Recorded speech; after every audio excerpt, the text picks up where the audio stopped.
Glory, hallelujah, we have a new FBI director. We'll talk about that tonight. Ben Weingarten joins us. Who is Kash Patel? What's going on with this spat with Zelenskyy and Trump? All that coming up on I'm Right.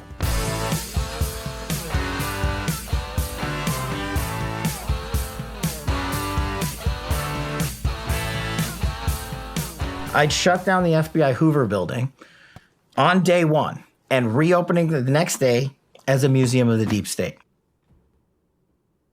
Oh my gosh, I'm so excited right now. Kash Patel, it's official, is the new head of the FBI. Now, before we get into the FBI and before we have our wonderful show tonight about all kinds of things, FBI, Ukraine, all kinds of things, I want you to take a moment and reach back, if your arms are long enough, and pat yourself on the back. Now, you're probably sitting there thinking, well, what did I do? I didn't do anything. No, listen to me.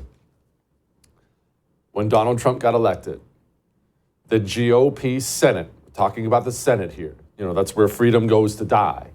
The GOP Senate, they thought, they had a little moment where they thought they were going to try to stop Trump from draining the swamp. Because rest assured, as we've talked about many, many times before, it's not just the communists who want the swamp to stay just the way it is. Establishment GOPers are just as evil and just as corrupt. They know they have to lie during election season, but Mitch McConnell hates you twice as much as Chuck Schumer has ever hated you. These people don't want reform. They don't want changes. They certainly don't want the books opened up. So anyway, Trump gets elected, and he has, honestly, I was shocked. I was shocked at how amazing most of the picks were. Some I didn't like, but for the most part, they were reformers. How long have we talked about that on this show? Reformers, people who are not going to look outward, people who are going to take over a government program, a bureaucracy of some kind, and try to reform it, drain the swamp. Trump was just rolling out reformer after reformer, and Hegseth and Tulsi and RFK and all these things. And the GOP Senate, for about 5 minutes, they thought to themselves, no, we'll put a stop to that. Yeah, Trump won, and we know we have to play nice with Trump, but no, we're not just going to let these reformers come in and change things. No, we're not going to allow any change. And you remember, they did. The first one was Matt Gaetz. You remember that? Matt Gaetz was like the first one Trump announced. Hey, my AG is Matt Gaetz. And immediately the swamp, no, absolutely not. Stop, he can't, he won't have the votes, no. And they won. That was the thing, they won. Matt Gaetz lasted a couple days, made the rounds on the Hill, and didn't look like he was going to have the votes backed out. And right about that point in time, the GOP Senate was feeling pretty good. The establishment type's nice. Yeah, they got Trump, but we're not going to allow any actual reforms. And then came Pete Hegseth. And they decided to try it again, of course. Now, they were being careful about the whole thing, but it was Joni Ernst. Don't think I've forgotten about you, Joni Ernst. It was the Joni Ernst types. It was the Lindsey Graham types. And people talk in Washington, D.C. I heard the same things you heard. They were working behind the scenes to try to stop Pete Hegseth. He wants to come in and reform things at the Pentagon and audit. Well, no, we can't have that. Hey, I got a lot of money on the line. And they started to make statements. Well, like I'm very concerned about these allegations. Well, I'm just not quite sure yet. They started to pretend as if they were really considering things, but what they wanted was to stop it. And so as soon as they started voicing their concern, they started to feel heat from you. You are as responsible for what happened today with Kash Patel as anything else out there right now. This is your doing. You put the pressure on these scumbags. Joni Ernst, I heard this, I know this for a fact. Her office phone and email system was practically melting with your hatred of you better vote for Pete Hegseth. Who do you think you are? And she caught so much heat that we finally had senators going on stage. I remember Lisa Murkowski going on stage saying, and now they're even threatening Joni Ernst with a primary? This is crazy. Well, Joni Ernst learned a valuable lesson, and so did the rest of the GOP. Notice how all the rest of them sailed right through. Oh, yeah, we had the little Mitch McConnell votes, but they're all in. Congratulations to you. All right, on to Kash Patel. We have somebody who's going to look inward. We will go out and find the conspirators, not just in government, but in the media. Yes, we're going to come after the people in the media who lied about American citizens, who helped Joe Biden rig presidential elections. We're going to come after you. Whether it's criminally or civilly, we'll figure that out. But yeah, we're putting you all on notice. It's time to go after bad guys inside of the system. No more of this crusading, looking for this, so that it's time to actually drain the swamp. And inside the Hoover building, well, that's where the sword and shield is, isn't it? The Federal Bureau of Investigation, mostly courtesy of Barack Obama. I realize it's always had problems, but Barack Obama got in there, cleaned out all the real crime fighters, replaced them all with card-carrying communists who would do communist things. That is, wage war on you, wage war on the political opponents of Democrats, and they've done that. And they've been doing it for years, and they've been loving it. And they have so much power. I've said several times, the FBI, if it is not brought to heel, if Kash Patel is not successful in bringing the FBI to heel, I mean this 100%, I believe the FBI will end the United States of America as you know it. I do. Because the communists cannot control themselves, so they'll continue to attack us and attack us and attack us, and that will eventually lead to red states forming up against the FBI. Now you have a square off with the federal government against the states. You see where this is going. If the FBI is not brought to heel, it will end America. It will. That is Kash's duty, and he knows it. And the good news is the bad guys inside the FBI, they're afraid. It is a place in utter disarray right now. People are worried about, how am I going to pay the bills? How am I going to support my family? If I lose, if you're anywhere in the middle of that career, not close to retirement, if you get fired, you're done. That's the end of your reputation, your ability to get a new job. You lose your pay, you lose your chance at a pension, you lose your health insurance.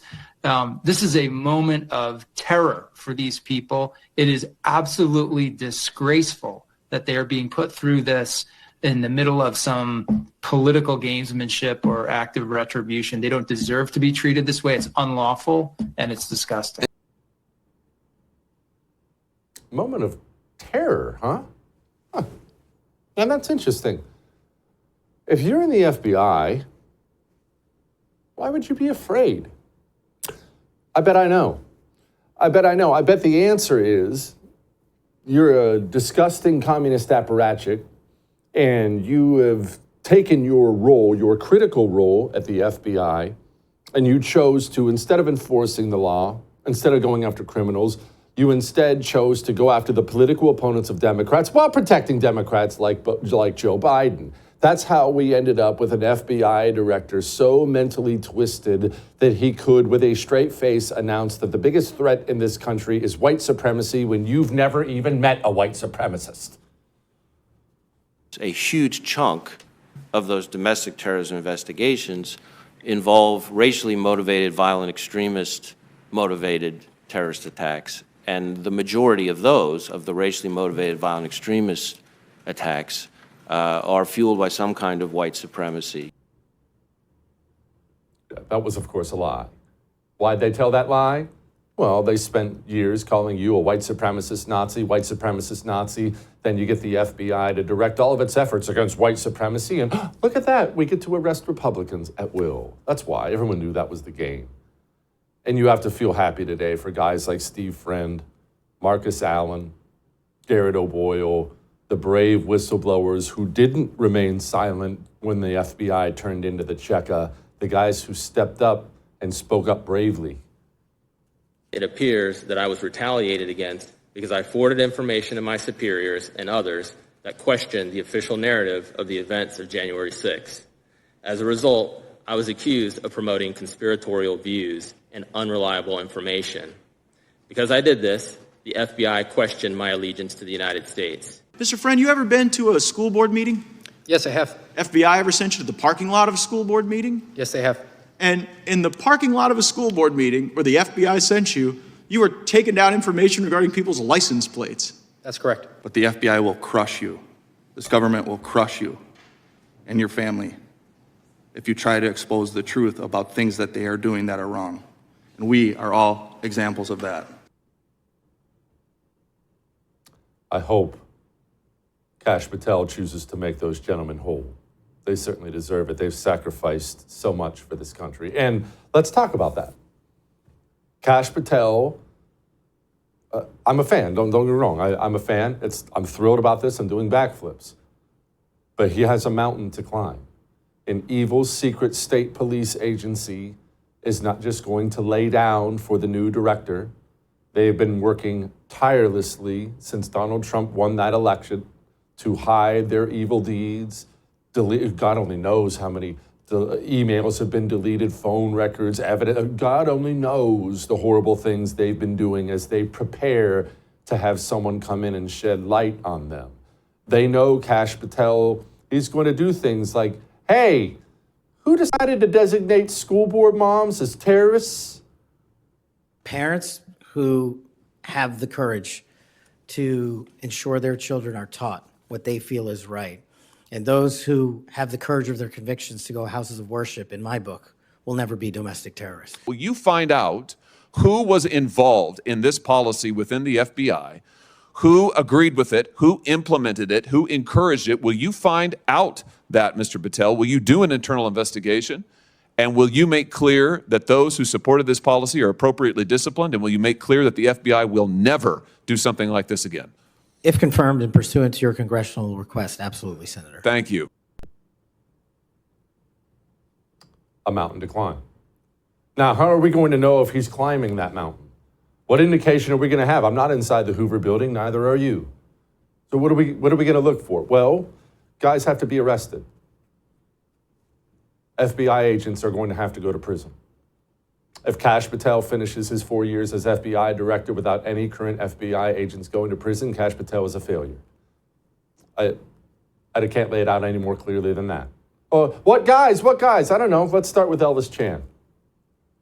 I was very involved. Our field office, FBI San Francisco, was very involved in helping to protect the U.S. elections in 2020. And I think we can all agree, or I think many of us can agree, that it was a very safe election. We talked with all of these entities I mentioned regularly, at least on a monthly basis, and right before the election, probably on a weekly basis, right? If they were seeing anything unusual, if we were seeing anything unusual, sharing intelligence with technology companies, with social media companies, so that they could protect their own platforms, right? Yeah. Using your position as special agent in the FBI to ensure Facebook censors a very truthful story about Hunter Biden so Joe Biden can win an election and Donald Trump doesn't get another 4 years, that's a prison sentence. Kash Patel has a mountain to climb. I have no doubt he is the man for the job. We shall see. All that may have made you uncomfortable, but I am right. Benjamin Weingarten joins me next to talk about what comes next. Now, what comes next for you and your company is you need to go get a RAMP corporate card, okay? Get a RAMP card. Stop stressing expense season. How often do you do expenses? Every month? Every few months? Quarterly? It's a nightmare, isn't it? Chasing down those receipts, trying to figure out what category, what goes where. It's freaking horrible. Yeah, it takes time. It's stressful. No one can find it. Check your email. I know exactly what you're going through. Get the RAMP card because it does it all for you. That expense day that's miserable, it's gone now, thanks to RAMP. And now, for a limited time, listeners of this show get $250 when they join RAMP. Go to ramp.com/Jesse. That's ramp.com/Jesse. Cards issued by Sutton Bank, member FDIC. Terms and conditions apply. We'll be back.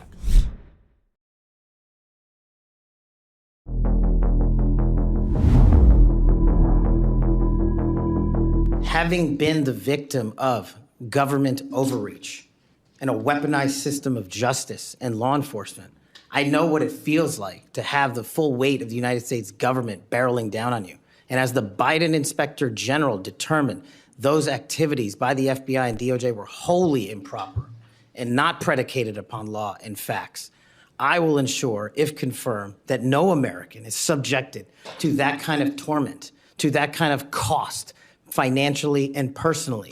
And most importantly, I will make sure that no American is subjected to death threats like I was, and subjected to moving their residences like I was, because of government overreach, because of leaks of information about my personal status.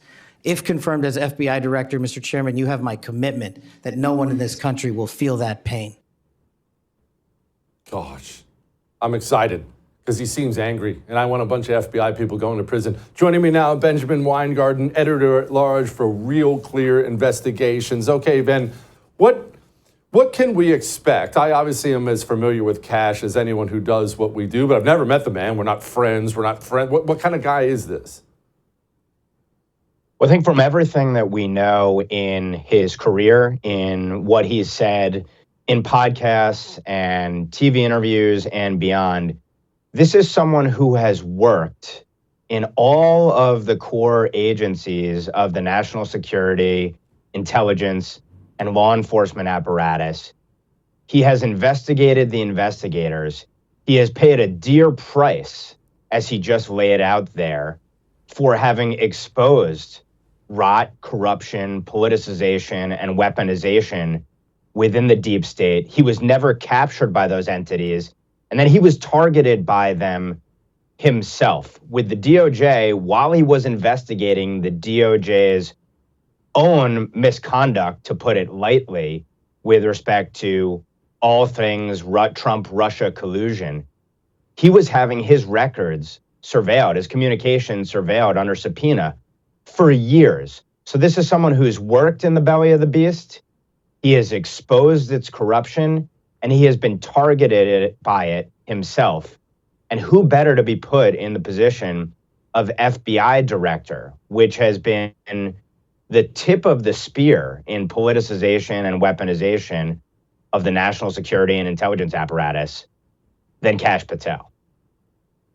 Ben, can you do me a favor and lay out that case in a little more detail for those who forget it? Because obviously inside baseball nerds like you and I understand the story, but who did that to Kash? How did that happen? Lay that out for people who forget.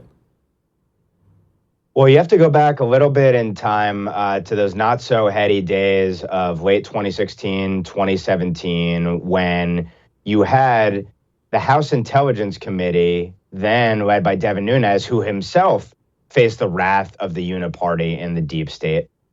And he was working through top investigators, namely including Kash Patel, to blow the lid off the Trump-Russia collusion hoax. And Patel played an integral role at the start in exposing the weaponization and violations of civil liberties by the government in pursuit of Trump via the fraud foisted on the secret surveillance intelligence FISA court, whereby the government was spying on a foreign policy advisor, Carter Page, under the guise of the idea that he was somehow corrupted by the Russians, tied to the Russians, and using the surveillance on Carter Page as a window into surveilling on Trump world writ large. And what Kash Patel exposed was that they being DOJ, FBI, and others, foisted a fraud on the FISA court because there was no there in the justification for surveilling, for spying on an American citizen and violating his liberties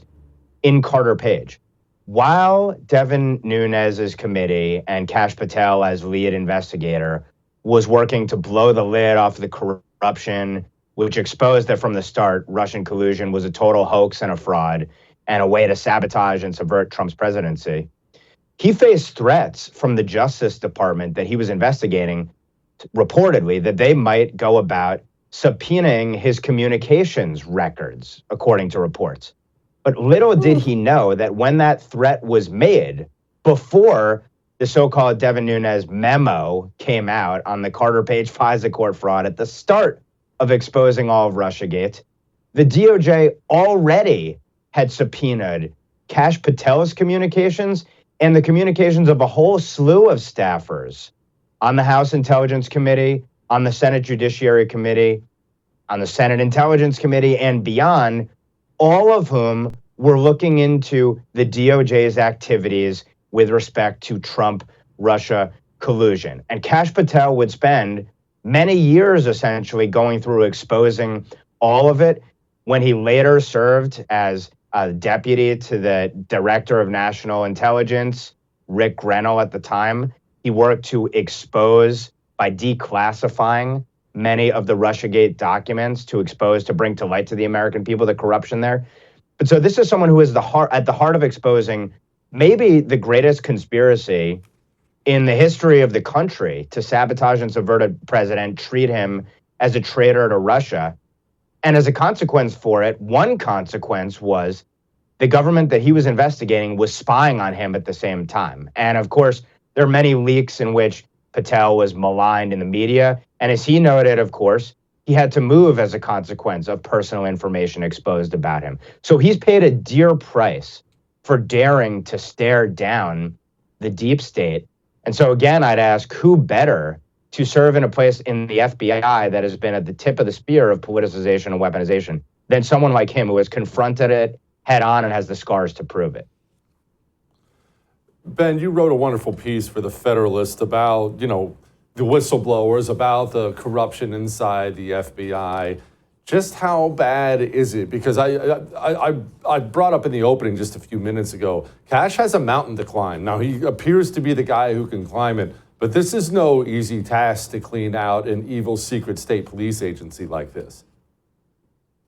This is an incredibly difficult task, in no small part because the deep state is probably the hardest nut to crack in the entirety of the administrative state because of the awesome powers that it has, the way it can sabotage and subvert people and leak, and because of potentially the corruption that's been there, and the way that bureaucracies are resistant to radical change to begin with, before you get to the fact that this is has the awesome powers of a security state that we're talking about. So in that piece, I talked about how there's been this backlash to the Trump administration forcing out, in the case of the FBI, 8 top officials there, many of whom were promoted to these very high-level positions, running different branches or running significant offices like the Miami field office or the Washington, D.C. field office, many of them promoted under outgoing FBI Director Christopher Wray. And the backlash has been, how can you fire these very senior officials within the FBI? And the Trump administration's justification, without going person by person through the individuals forced out, is that they were part of the weaponization and hyper-politicization of the FBI.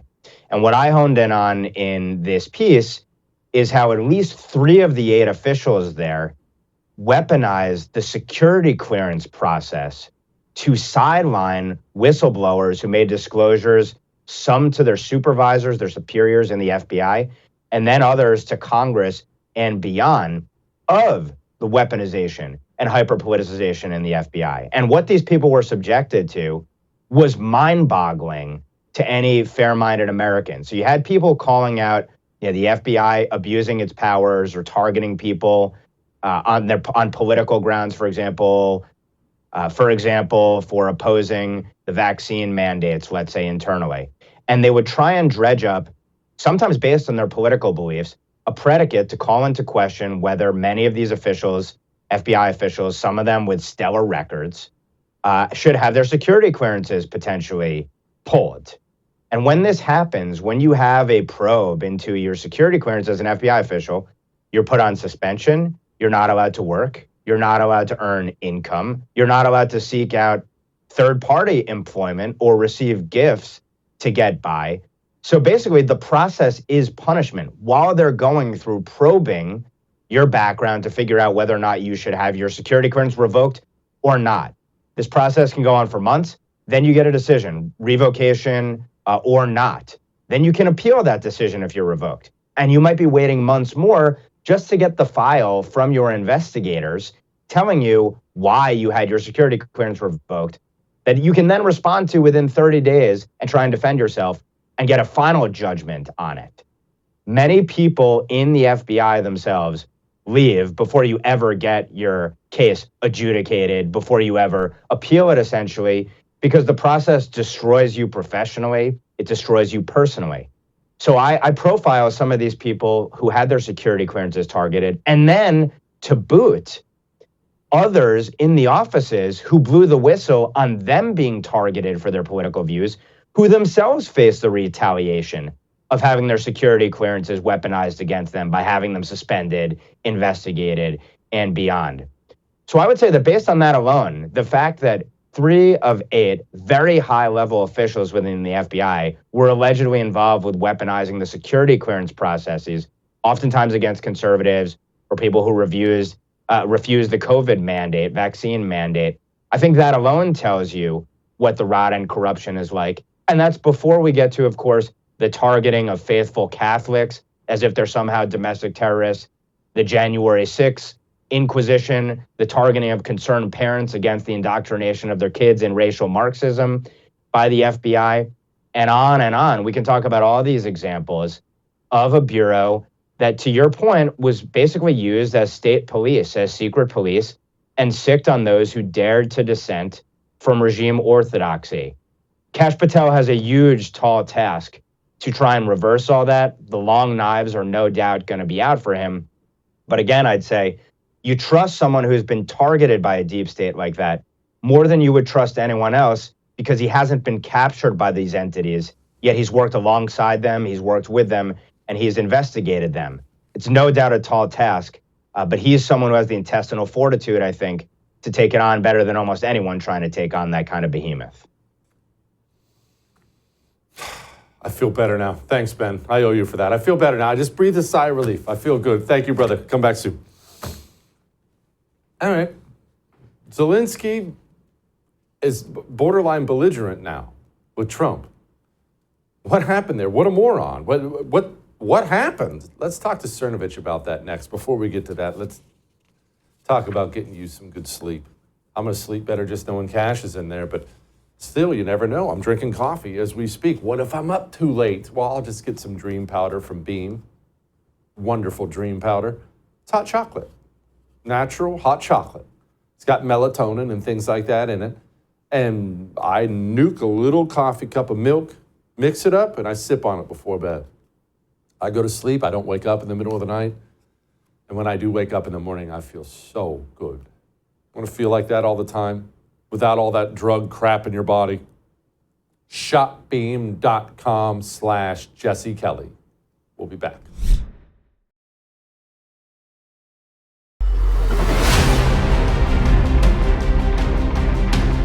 Think of it, a modestly successful comedian. President Zelenskyy talked the United States of America into spending $350 billion to go into a war that basically couldn't be won. He refuses to have elections, is low in the real Ukrainian polls. I mean, how can you be high with every city is being demolished? A dictator without elections. Zelenskyy better move fast or he's not going to have a country left. Got to move fast because that war is going in the wrong direction. In the meantime, we're successfully negotiating an end to the war with Russia, something all admit that only Trump is going to be able to do in the Trump administration. We're going to be able to do it. And Zelenskyy probably maybe he wants to keep the gravy train going. I don't know what's the problem, but he hasn't been able. He's very upset that he wasn't invited. He could have come if he wanted to, but that he wasn't invited to Saudi Arabia. But he's been working for 3 years. There's never been even meetings or phone calls to stop this war. It's a horrible thing. Something went really cross between Zelenskyy and Trump. It's not surprising that Trump's trying to negotiate an end to the war. It was a campaign promise. He's digging in. He's fulfilling the promise. But for Trump to be as vocal as he's been against Zelenskyy the past couple of days, Zelenskyy really crossed him bad. And what an idiot. Joining me now, Mike Cernovich, author, filmmaker. Love having Mike on the show all the time. Mike, what did Zelenskyy do to make Trump mad, and how could you be that dumb when you have no leverage to make the guy with all the leverage angry? I saw some speculation that Zelenskyy, during his meeting with J.D. Vance, had his usual braggadocio, the usual swagger, the usual I'm better than everyone else vibe. I don't have that confirmed. I haven't been told by anybody in the White House, but it wouldn't surprise me. Trump's tone definitely shifted, and it shifted aggressively. That wouldn't be hard. It wouldn't be hard to imagine Zelenskyy being rude to everyone because that's how he acts. Yeah, Mike, could you maybe lay that out for me? Because I was actually thinking about this last night. I couldn't sleep for a little while, and I was laying up thinking, just kind of geopolitically, Why would you be that dumb? Why would you act that way? You have to know. I mean, look, I don't know the guy's IQ. You have to know you can't do that to Trump. And you dang sure know you can't be offering, anti-Trump talking points to the television set. Anybody, my 14-year-old knows you can't do that to Trump, or you're going to make him angry, and then you're going to be in a bad spot. Is he dumb? What is it? What happens to all people, you, me, every human, is that what gets us there doesn't always take us to the next level, right? That's a little mindset vibe or mindset plug. And if you're Zelenskyy and you steamroll everybody, you treat everyone like you're an A-list celebrity, or rather you're treated like you're royalty, then why would you, in your own mind, make that adjustment and understand that there's something going on or something different with Trump? Now, something I do want to throw into the ether, this is pure speculation to be clear, but with Tulsi Gabbard at DNI, with the new Trump administration in, it could be that Trump got the Ukraine files. Remember that first impeachment for Trump, the sham impeachment, the Ukrainian impeachment, the fabricated impeachment against him, was a result of a phone call with Zelenskyy where Trump wanted the Burisma files, Trump wanted the information, and now Trump has access to it. So imagine you're Trump and you have the files now because you have access to all of this, and you read the files. How would that shift your dealings with Zelenskyy and all of Ukraine? Yeah, it sure as heck would. I hadn't even thought about that. Okay, speaking of all this, Roger Wicker, GOP senator, came out and said this. I see so much of this stuff. Do you think that Putin can be trusted in these negotiations? No. Putin is a war criminal and should be in jail for the rest of his life, if not executed. Mike, I just can't believe the way people talk now. Wars end. It's been 3 years. Wars end. There's a loser. It's not annihilation. There's a negotiated peace. It's how virtually every war ends. Why is this one treated differently? What is it? And what of Gonzalo Lira, right? We had an American who was kidnapped by the Zelenskyy regime when he's trying to leave Ukraine, tortured, denied medical care, killed. The Biden State Department was almost certainly in on it. They didn't advocate for him to come back. So my question, and this is a litmus test that I have, for example, Niall Ferguson, or however you want to say his name, is talking big about Ukraine and how Niall, he really understands history and great men and global affairs. And I always do a little experiment. I always run a search for Gonzalo, right? I always run a search. Let me see if you ever mentioned an American was held hostage by the Zelenskyy regime. Oh, wait, you never did. Oh, interesting. Okay, but you're a sincere actor. So the Republican is doing the same thing Niall and all these old neocons do, all these old guilt trippers do, and JD just totally bodied energy. I think this is the most important thing with the energy change right now is that we're just not taking it, dude. We're not taking the emotional blackmail. You're not going to say, oh, you guys want to end the war, or rather we just want to end funding. Oh, you want to cut off funding. You guys are cowards. You guys, shut up, dorks. Shut up. Or Putin is a war criminal. Okay, great. We don't fund him, bro. That's what I don't get. Zelensky's a war criminal for what they did to Gonzalo Lira, an American citizen, who I'll throw in as a little quirky. Maybe that's why a lot of people in the Trump administration haven't said much about it. He was a strange guy. He went to Ukraine, was attacking the regime like he was an American, whatever. Now, a lot of people will be upset by that because they'll say, well, he's an American. He should say whatever he wants. But I think you and I are more of the mind that, hey, if you go to another country, you might want to mind your P's and Q's. But even so, he should not have been killed in a dungeon in Ukraine, and he was, and nobody cares, and nobody brought that up. It wasn't an international incident. But if you're some druggie who brings weed into Russia, oh God, stop the presses. What an atrocity! Some druggie got arrested in Russia. We better get them out. But if all you did was run your mouth in Ukraine, and Gonzalo was taken custody when he was trying to leave and killed, who cares? Who cares, right? Who cares, bro? I can't let you go without asking you, Kash Patel, he has a mountain to climb. Mike, I'm excited about it. The people I trust Kash, so I'm all about it. I'm excited about it, but it is not an easy task before him. Cleaning out a secret police agency's ugly work, and it's dangerous work. Yeah, Kash is going to face a lot of resistance within the FBI because a troubling statistic I saw from Comey's speech or McCabe, I can't even keep track. They're all such the same, right? Carbon cutout regime apparatchiks.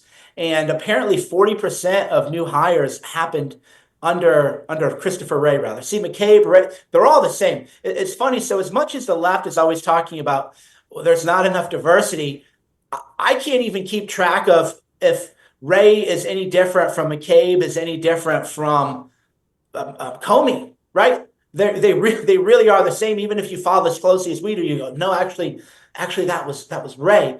So every agent who joined the FBI in the last administration, the last regime, is a Stasi member or an aspiring Stasi member. I would like to see mass firings, mass terminations of everybody who joined, because you knew what you're getting in at, right? It's one thing if you've been in there for 15 years.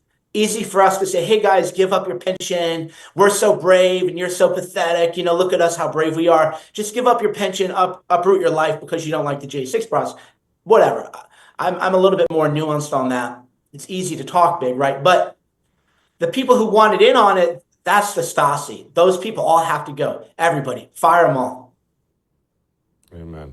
Mike, come back soon, brother. Appreciate it. Always a pleasure.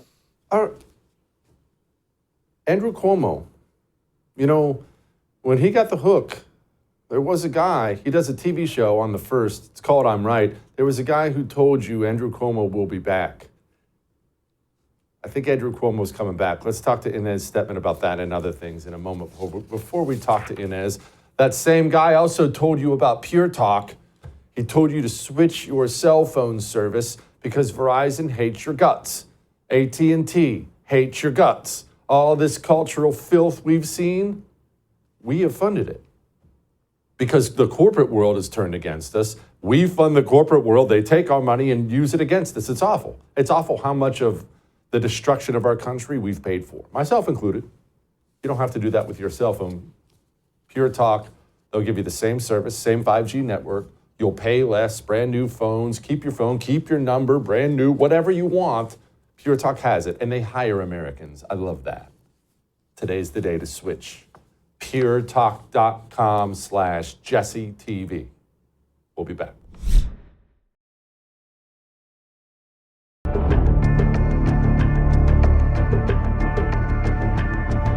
Well, the last thing I would ever do is brag on myself or draw attention to, things that I've been right about. But remember when Andrew Cuomo got the hook for having, the magic fingers as the governor, and they threw him out of office, and I told you he still has $18 million in a campaign war chest, and he's a political animal, and he's most definitely coming back. Remember when I told you that? Yeah, News 12 New York's reporting the man is set to make a run for mayor.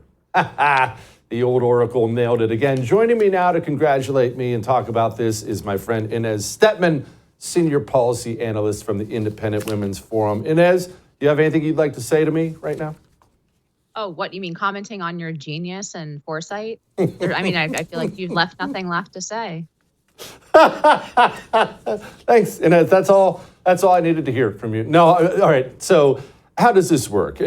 Obviously, he's a political animal from a political family. He's now going to be mayor? That's a bit of a downgrade. I mean, it is and it isn't in New York, right? Don't forget that Rudy Giuliani ran for president coming out. I mean, being the mayor of a city of 9 million people is not like, being the mayor, like a small town mayor. It's more people than I think some states probably. I don't know the exact number of people for example, in Wyoming, but governing New York City is quite a big job. So. Yeah. All right. And for those of us who are not New Yorkers, which you are, how does this work? What do the politics look like in New York? Because they don't all get along. We look at a Democrat state. We see Letitia James. We see Kathy Hochul. We see Eric Adams. We see all these, the Alvin Braggs, and we think, well, they're all on the same team. But New York is a famously competitive state where Democrats will slip a knife between the ribs of the next Democrat in line in a heartbeat. So who's friends with who? I'm not sure if anyone knows at this point, but the tension between the governor and the mayor of New York City is not a new phenomenon. I do want to point out that both of these people, so Cuomo almost certainly was taken out by an interior Democrat hit to avoid, in part, questions about the decisions he made about nursing homes during COVID, right? So instead, there was this sort of internal Democrat hit to take him out for being a little too handsy and making some comments in the office. I guess Me Too is now just the weapon du jour among Democrats to take out each other behind the scenes. But just like what happened with Eric Adams, it really seems like a case of one was, I guess, selective Me Tooing, and the other one selective prosecution. Because I have a hard time imagining that Bill de Blasio wasn't accepting, first class upgrades on his flight and nice hotel rooms. Famously, he was very cozy with developers in New York. So like this level of corruption is sort of endemic, not just to New York, but unfortunately to many of America's large blue cities. So, it does smack a little bit of selective prosecution then, that the fact that Eric Adams was taken out, which for really ticky-tack kind of stuff. This wasn't like Grand Tammany Hall level corruption. This was, upgrades in hotel rooms for pushing the permitting process a little faster. Yeah, and honestly, for a New York politician, I don't even think that rises to the level of crimes. New Jersey, there's stuff in gold bars underneath the bed. Get with the program, New York. Okay, let's switch gears a little bit here because it's kind of national. How's Donald Trump able to kill congestion pricing in New York? What happened here? Okay, so there's two things involved here. One is the fact that this congestion pricing is affecting travel coming from New Jersey into New York.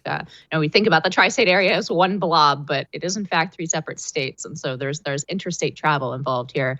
The other aspect is that apparently there's a law on the books from 1916 that allows the federal government to veto a toll on any road that was built in part with federal funds, which is virtually all roads, major highways, and so on. I'm actually not 100% sure about the constitutionality of that law. Here, I would look at the case South Dakota against the United States. That this is when the federal government tried to institute the drinking age at 21 in all states, and South Dakota was a holdout and said, no, we're going to serve 18-year-olds beer in our bar, and that's our decision. And the federal government came in and said, no, you have to, because the number of drunk drivers on the road is correlated with where the drinking age is, and therefore we, the federal government, have the right to tell South Dakota what its drinking age should be if they want federal highway funds. This is a closer nexus than that. The Supreme Court upheld that, but a lot of conservatives, myself included, think that was probably a mistake. This is a closer nexus, though, than that, right? You're talking about federally funded roads, and a toll being laid on top of the road is directly authorized by Congress, the power for the federal government to say, nope, we don't want that toll. So, at least on federal law, I think the Trump administration's on pretty solid ground here, actually. Even though it's surprising. I had the same surprise reaction. I was like, how can the federal government tell New York City where to have its toll, like what stupid tolls you can put on? But apparently there is a congressionally authorized power to do this. Okay. And as before I let you go real quick, I have to ask you about the piece you wrote about Trump in universities. What can he do to change the rotten system we have? There's so much he can do, and I think his administration is already working on. There really are two major hammers here. One is that universities are completely dependent on federal money. We were just talking about federal highway funds, right? Universities, much more direct recipients of the federal teat. First of all, there's billions of grants. They make up, anywhere from about 50% of the operating budget of a lot of Ivy League universities. That's in grants for research. Now, some of that might be, good research that we want money going to, like research on cancer. A lot of it, as we're seeing with the DOGE spotlight on all of these government agencies, is for DEI programs, is for actively pernicious, government BS. That really shouldn't be funded by the American taxpayer. So that's one lever against them, is all these grants, which DOGE is going through as we speak. The second lever is just the student loan programs. I mean, the actual lifeblood of universities, and the reason they've been able to raise tuition year after year well above inflation and put such a squeeze on so many middle-class families, is because the federal government underwrites the student loan program. Like, if you think about it, like if you went to a bank and you said, I want to attend a 2000th ranked small university, and I want to study queer studies, okay, and I want a loan for $150,000, Wells Fargo is going to look at that application and say, how do you plan to pay back $150,000? Whereas the federal government just gives a blank check, and that allows universities to keep raising the price, right? Because there's just this blank loan system that keeps up with the price of tuition. So in both those cases, universities are vulnerable. They've been violating the Civil Rights Act, Title 6, 7, and 9 over and over again, blatantly, repeatedly, and publicly. They have just made themselves incredibly vulnerable. And from what I hear, Congress and the Trump administration are looking at a tax on endowments. So universities in a world of hurt potentially in the next year. So Yes, burn it all down, Trump. Inez, thank you so much. So excited. Inez, thank you. Go back soon. All right, we have Light in the Mood. Next.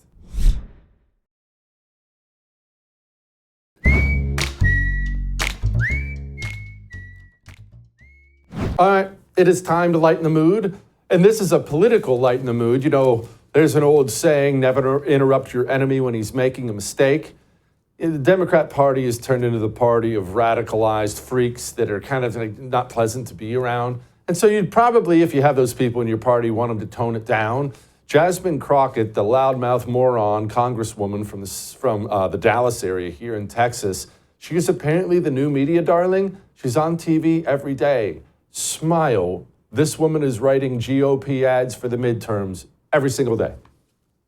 He right now has a 53% approval rating. It's higher than it's ever been. 70% believe that he's fulfilling his promises, and 45% believe Democrats should be more moderate.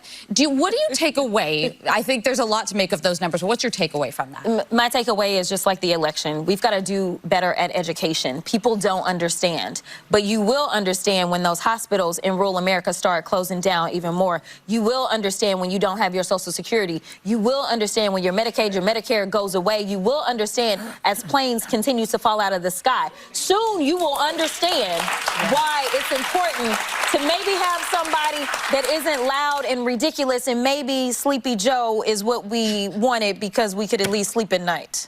Yeah, that's the truth. Amen, child. I encourage Democrats to continue right along that road. You go, girl. I'll see you tomorrow. I would thank you for coming to my YouTube channel, but I know how brilliant it is, and I know you love it here. So subscribe and watch. We're going to start really ramping things up and putting some funny stuff, some interesting stuff out there, some collaborations. Either way, my YouTube channel is officially the place to be. So stick around.